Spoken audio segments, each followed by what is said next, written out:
आपका इस्तेमाल हो रहा है, आपको पता ही नहीं है।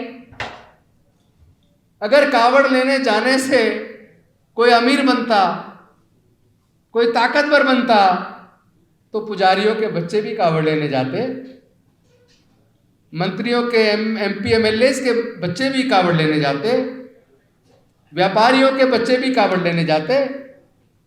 वो तो कावड़ लेने जाते नहीं, तुम क्यों जा रहे हो? जवाब है किसी के पास? तुम्हें क्या मिला? क्या कोई बताएगा कि 23 साल के अंदर ये कावड़ की यात्रा कहां से कहां पहुंच गई? पहले कहीं टेंट नहीं लगते थे, सारा सरकारी पैसा हमला सारा लगाया जाता है, क्यों? कोई बताएगा जो कावड़ लेने जाते हैं कितने लोग करोड़पति बन गए?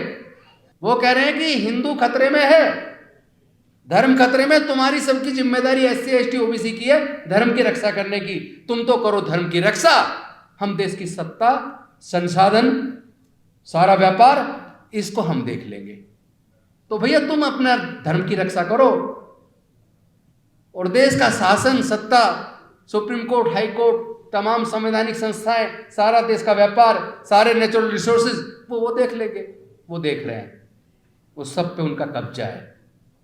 आपको अकल कब आएगी? वो सुप्रीम कोर्ट जो कहती है कि पहले सर्वे करवाओ, डाटा होना चाहिए, कितनी इनकी पॉपुलेशन है वो बताओ, कितने इनका रिप्रेजेंटेशन है वो बताओ, और इसी आधार पे सुप्रीम कोर्ट में उनके खिलाफ ऑर्डर हो जाते हैं। लेकिन जब बात ईडब्ल्यूएस की आई, मैं पूछना चाहता हूं ये 10% क्यों? जिनकी सारी जनसंख्या मिला के 12% है, उनको 10% ईडब्ल्यूएस बिना मांगे 4 दिन में दे दिया, और बिना किसी डिमांड के, बिना किसी आंदोलन के, बिना किसी सर्वे के, बिना किसी कमीशन अपॉइंट किए, एक दिन में कैबिनेट में पास, अगले दिन लोकसभा में पास, राज्यसभा का उस दिन सत्र खत्म हो गया, एक दिन बढ़ा दिया, अगले दिन राज्यसभा में पास, और चौथे दिन राष्ट्रपति के सिग्नेचर होकर रात को ही नोटिफिकेशन होकर लागू हो गया। 4 दिन लगे। 7 अगस्त 1990 को घोषणा तो हुई, वीपी सिंह जी ने घोषणा की लागू करने की, लेकिन घोषणा करने से पहले 10-20 दिन प्रचार ये भी करवा देते किसको दिया जा रहा है, किसके लिए है, क्यों है। पूरे देश में जो आगजनी हुई, जो सार्वजनिक संपत्ति फूंकी गई, इतना विरोध झेलना पड़ा, सारा का सारा विरोध एससी एसटी लोगों ने झेला, और विरोध करने वाले ओबीसी, जिनके लिए मंडल कमीशन की सिफारिश से लागू हुई, वही लोग आगजनी में और पूरे देश को बंद करने में शामिल। अगर वो सरकार उस वक्त ये बता देती कि ये एससी एसटी का नहीं बढ़ाया जा रहा, ये पिछड़े वर्गों को भी न्याय मिले, उसमें कौन कौन सी जातियां, अगर इसको भी ढंग से वो थोड़ा प्रचार कर देते, तो किसी की ताकत नहीं थी वीपी सिंह जी की सरकार को गिराने की।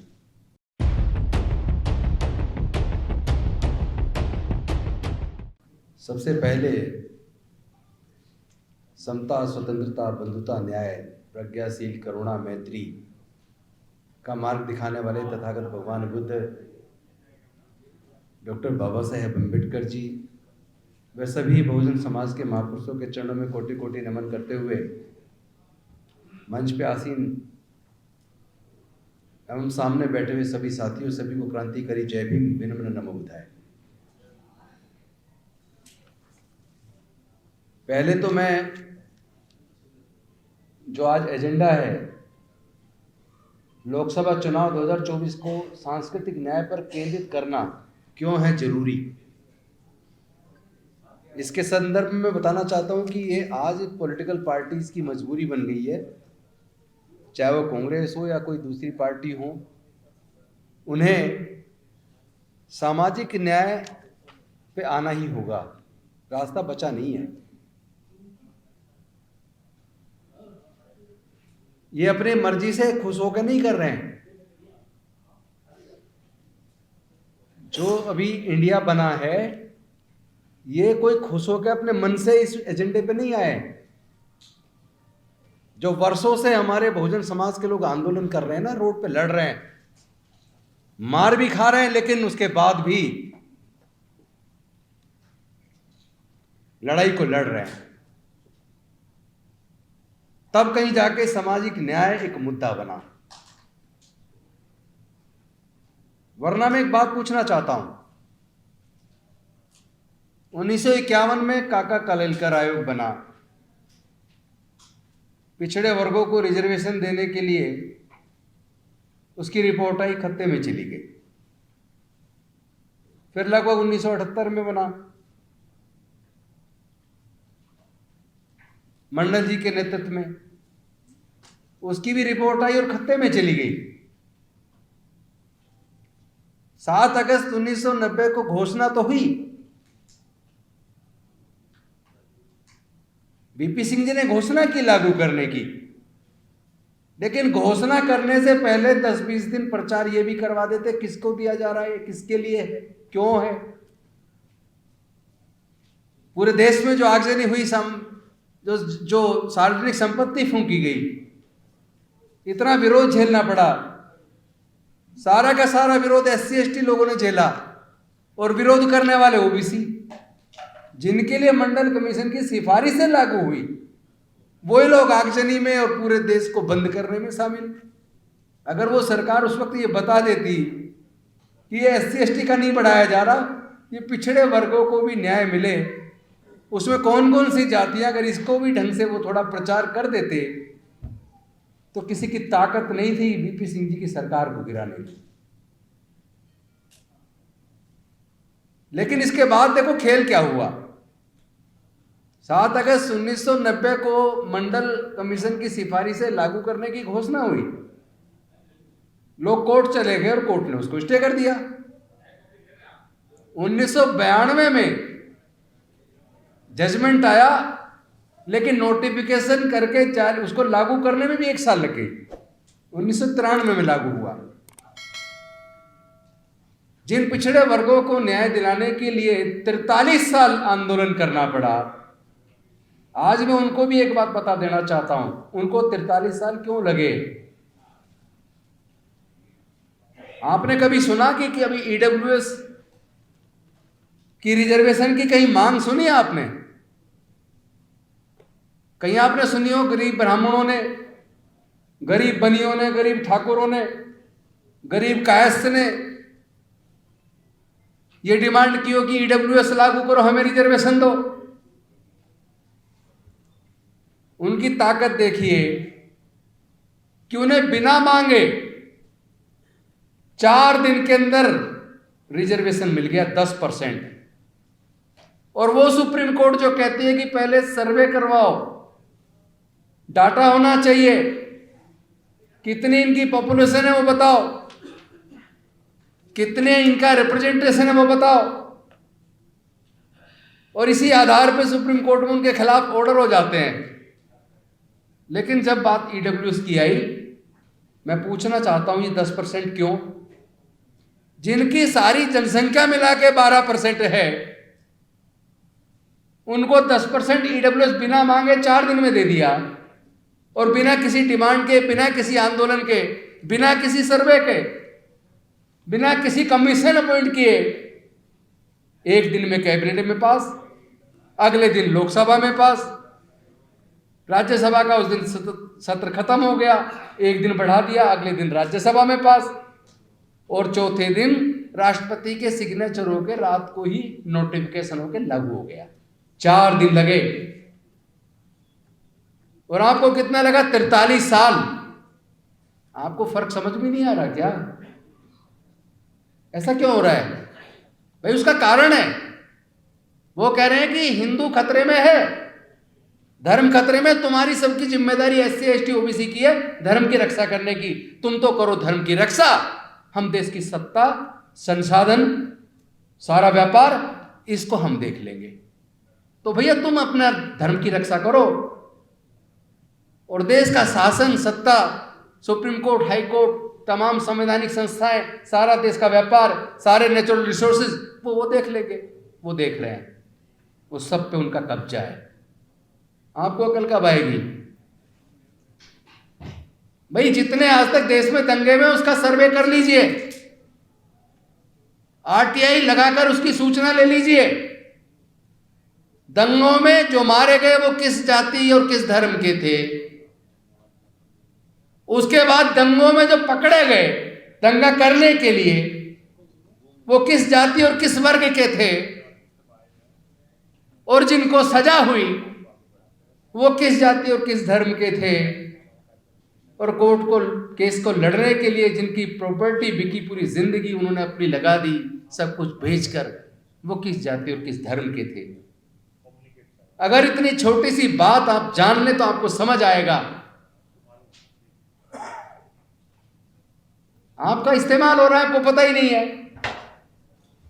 अगर कावड़ लेने जाने से कोई अमीर बनता, कोई ताकतवर बनता, तो पुजारियों के बच्चे भी कावड़ लेने जाते, मंत्रियों के एमपी एमएलए के बच्चे भी कावड़ लेने जाते, व्यापारियों के बच्चे भी कावड़ लेने जाते। वो तो कावड़ लेने जाते नहीं, तुम क्यों जा रहे हो? जवाब है किसी के पास? तुम्हें क्या मिला? क्या कोई बताएगा कि 23 साल के अंदर ये कावड़ की यात्रा कहां से कहां पहुंच गई? पहले कहीं टेंट नहीं लगते थे, सारा सरकारी पैसा अमला सारा लगाया जाता है। क्यों? कोई बताएगा जो कावड़ लेने जाते हैं कितने लोग करोड़पति बन गए? कोई बताएगा जितने धार्मिक जुलूस होते हैं, निकलते हैं, जिसके अंदर तलवारें लहराई जाती हैं, वो किस जाति किस धर्म के मानने वाले लोग हैं? भाई जब तक आप समस्या को जानोगे नहीं, कह रहे बीमार है, बीमार तो ठीक है, बीमारी के कारण को तो जान लो, सीधा इलाज करवा लो, इलाज हो नहीं रहा, होगा भी नहीं। बीमारी क्या है, उसके कारण क्या है, अगर आप बीमारी को जान के उसके कारण को जान लोगे तो इलाज करने में आसानी हो जाएगी। डॉक्टर भी जब बीमारी का इलाज करता है और उसको इलाज से असर नहीं होता तो वो भी उसके ब्लड टेस्ट कराता है, तरह तरह के टेस्ट कराता है डायग्नोज करने के लिए कि बीमारी का कारण जान ले। और जब बीमारी का कारण जान लेता है उसके बाद इलाज होता है, व्यक्ति ठीक हो जाता है। लेकिन प्रॉब्लम यह है कि एससी एसटी ओबीसी और माइनॉरिटी के लोग दर्द से करा रहे हैं, चीख रहे हैं, दर्द हो रहा है, पर उसके कारण को जानने की कोशिश नहीं करते, ना उसका इलाज करने की कोशिश करते। अरे वो लोग बुद्धि और विवेक से, दिमाग से लड़ाई लड़के 12% लोग देश के सारे संसाधनों पे कब्जा करके बैठे हैं।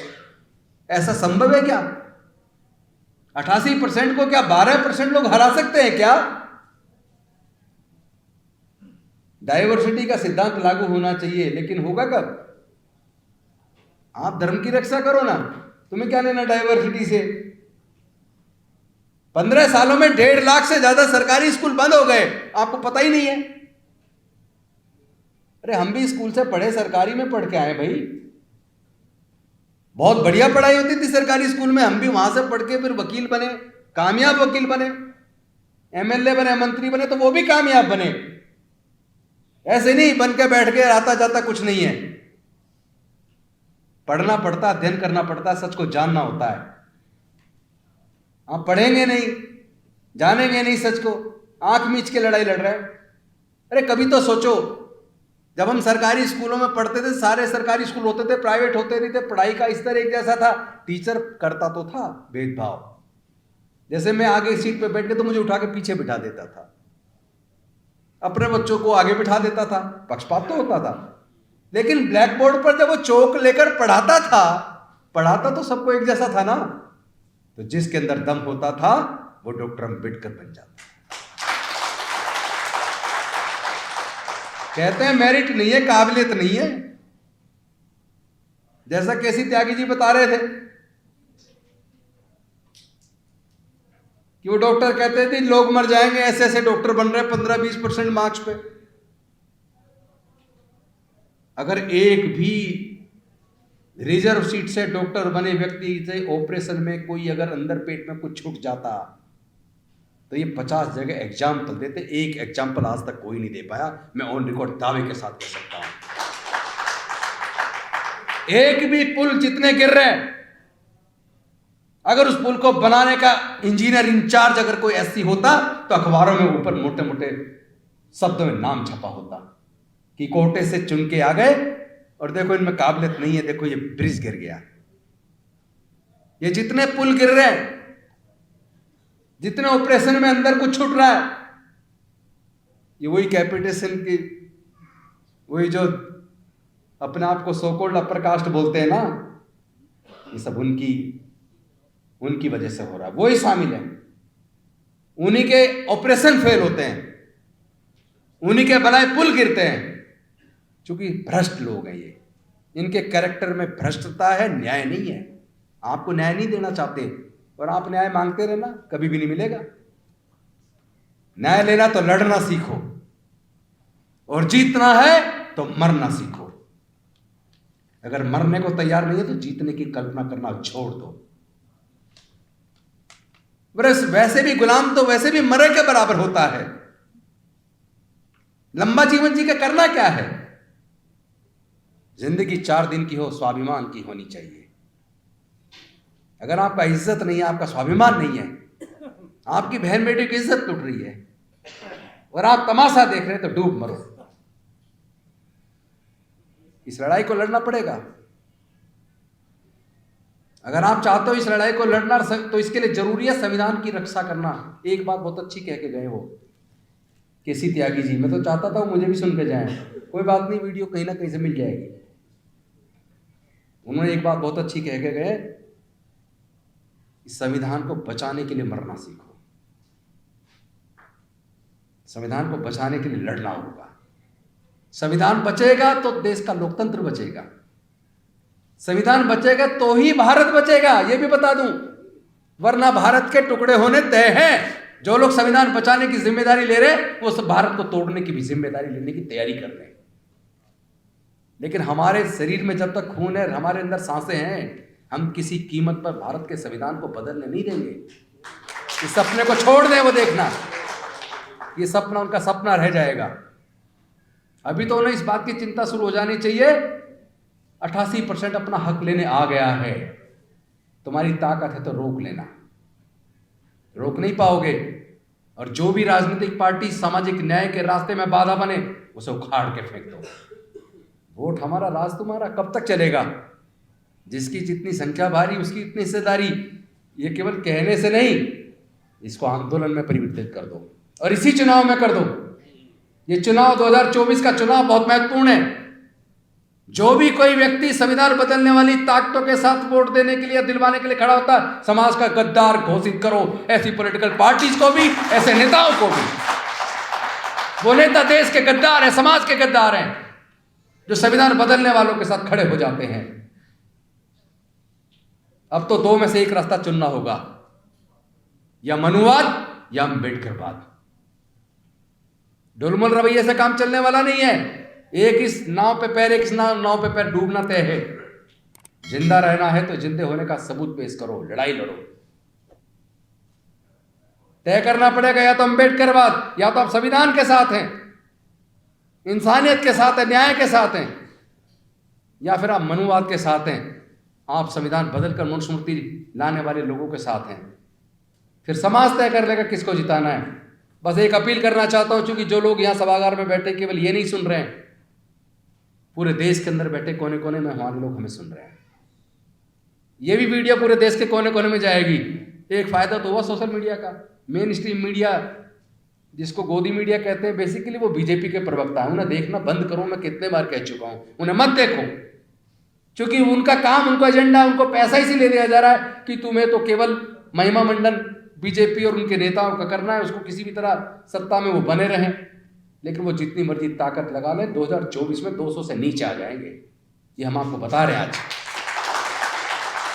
वो जितने सारे पूंजीपतियों के साथ लगा लेना, अपने सारे मीडिया, मेन स्ट्रीम मीडिया को लगा लेना।